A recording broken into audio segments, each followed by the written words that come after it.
तो रामजी लाल सुमन ने ऐसी ही एक गोगली फेंकने की कोशिश की और इत्तेफाक से वो अपनी खोपड़ी पे मार बैठे बॉल।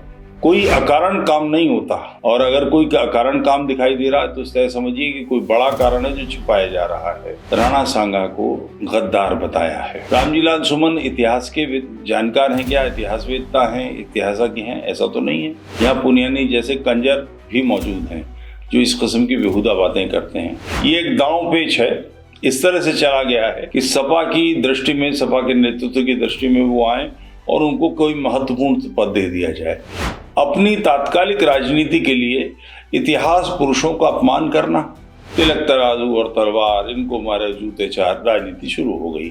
80 घाव लगे थे, दुर्धर्ष योद्धा थे। राणा सांगा जिधर जाते थे काई सी फट जाती थी, दुश्मन के सैनिक भाग जाते थे, उन्हें मार मार के ढेर कर देते थे। ऐसे व्यक्तित्व को अपमानित करना बहुत अनुचित बात है, बहुत ही भद्दी बात है। रामजी लाल सुमन को शर्म आनी चाहिए, बशर्ते उनके परिवार में शर्म का कोई, लज्जा का कोई स्थान होता हो। जय हिंद राष्ट्र। राजनीति को वारंगना, राजनीति को वेश्या ऐसे ही नहीं कहा गया है, उसके कारण हैं।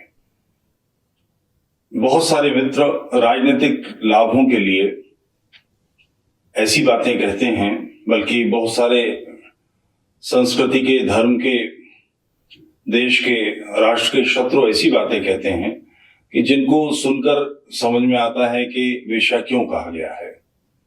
हुआ यह है कि समाजवादी पार्टी, पहले समाजवादी पार्टी का पोस्टमार्टम करना जरूरी है। कौन सी पार्टी है जिसके मुख्यमंत्री ने राम जन्मभूमि आंदोलन में कार सेवकों पर गोली चलवाई।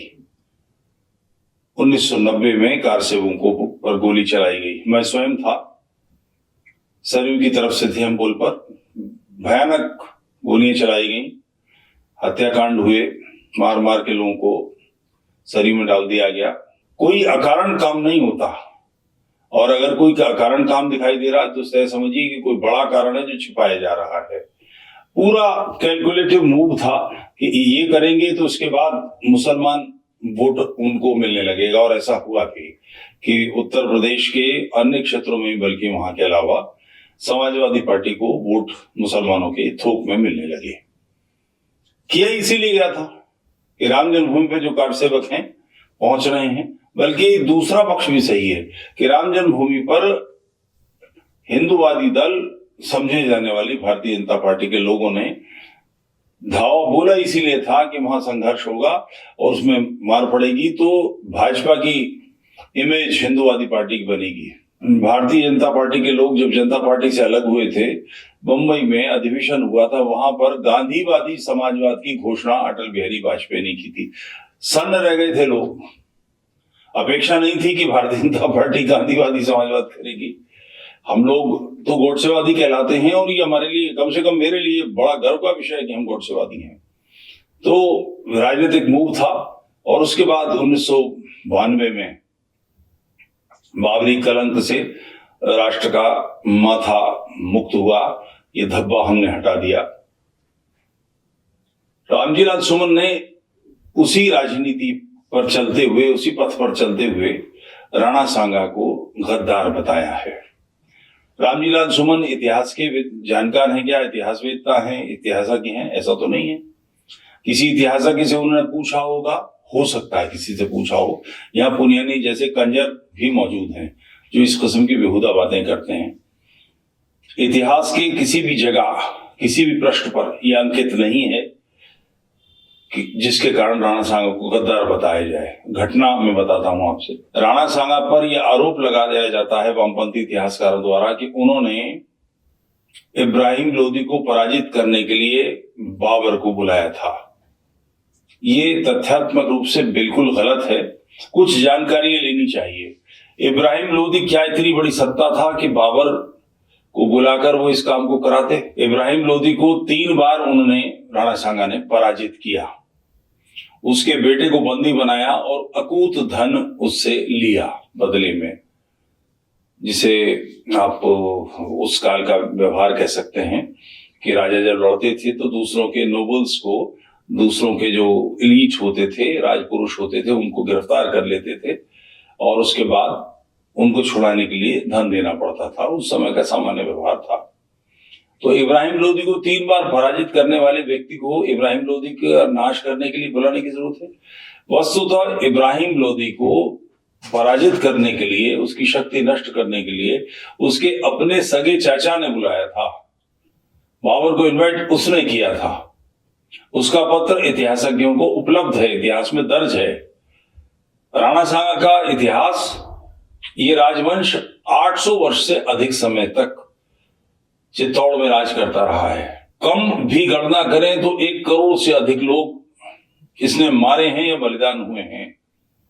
ये राजपूतों की बड़ी, सिसोदिया वंश की बड़ी प्रतिष्ठित शाखा है। राजपूतों में इस वंश का बहुत सम्मान है। एक इशारे पर इसके मरने मिटने को तैयार रहते हैं। महाराणा प्रताप इसी में हुए हैं। उस पर आरोप लगाना चांद पर थूकने के बराबर है, अपने मुंह पे गिरेगा।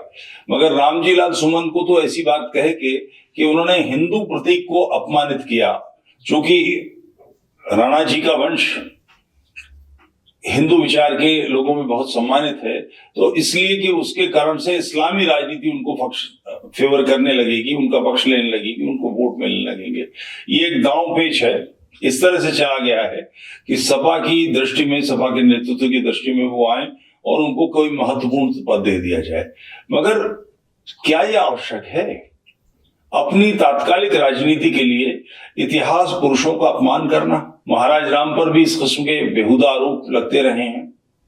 मर्यादा पुरुषोत्तम पर आरोप लगाना कल्पना कर सकते हैं, मगर राजनीति जो न कराए सो थोड़ा, क्योंकि सामूहिक सबके हित की राजनीति करना कठिन होता है। छोटी सी कोई बात की, कोई गाली वाली बकी और उसके बाद अपना मूड बना लिया, तिलक तराजू और तलवार, इनको मारे जूते चार, राजनीति शुरू हो गई। सामूहिक राजनीति करने में कठिनाई होती है।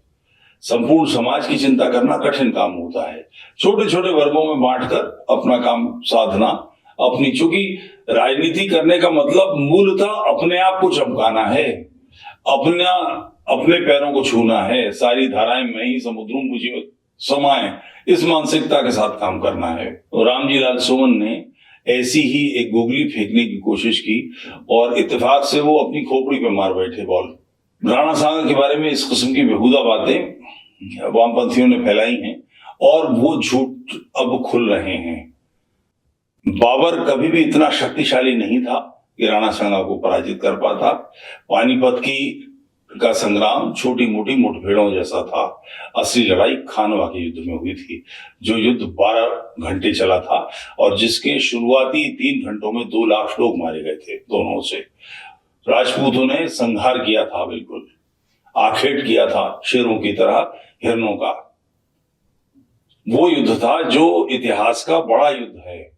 और चूंकि पानीपत में छोटी मोटी मुठभेड़ों में कई बार पीछे हटना पड़ता है, आगे बढ़ना पड़ता है, तो उसको ग्लोरीफाई केवल इस कारण किया गया है कि ये साबित करना है कि राणा सांगा इब्राहिम लोदी बाबर से हारे। तो इब्राहिम लोदी के संहार के लिए राणा सांगा को बाबर को बुलाने की बिल्कुल भी आवश्यकता नहीं थी, बिल्कुल भी आवश्यकता नहीं थी। पर्याप्त सैन्य बल था, यशस्वी थे, सक्षम थे और राजपूतों के महासंघ के निर्विवाद नेता थे। इनका एक हाथ नहीं था, एक पैर नहीं था, आंख नहीं थी, एक 80 घाव लगे थे, दुर्धर्ष योद्धा थे। राणा सांगा जिधर जाते थे काई सी फट जाती थी और दुश्मन के सैनिक भाग जाते थे, उन्हें मार मार के ढेर कर देते थे। ऐसे व्यक्तित्व को अपमानित करना बहुत अनुचित बात है, बहुत ही भद्दी बात है। रामजी लाल सुमन को शर्म आनी चाहिए, बशर्ते उनके परिवार में शर्म का कोई, लज्जा का कोई स्थान होता हो।